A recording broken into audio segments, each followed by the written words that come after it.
Според податоците на Агенцијата за вработување заклучно до крајот на месец април во Битола имало 6295 невработени лица, од кои 3225 се мажи, а 3070 жени.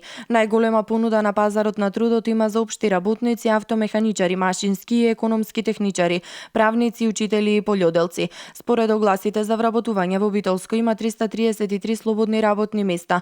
Најбарани се во секторите на трговија на големо и трговија на големо и мало, преработувачка индустрија, транспорт и складирање, како и градежништво и објекти за сместување и сервисни дејности со храна. Најбарани занимања остануваат продавач, келнер, шивач, такси возач, како и работник за едноставни работи во преработка. Заклучно со 30 април 2016 година во Битола од 6295 невработени лица според возрастната структура.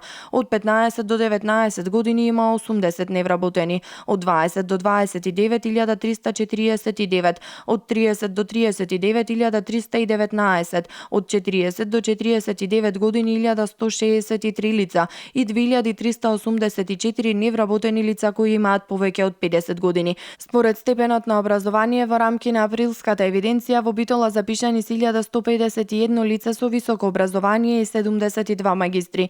Во евиденцијата на невработени битолчани запишани се и 254 лица со виша школа и 1800 лица со завршено средно образование. Со непотполно средно образование работа бараат 936 лица, а со основно образование или без образование 2081 лица. Според објавените податоци на Државниот завод за статистика, слободни работни места се вкупно 7653 заклучно со 30 април, а бројот на евидентирани лица во Агенцијата за вработување на Република Македонија изнесува 111.168.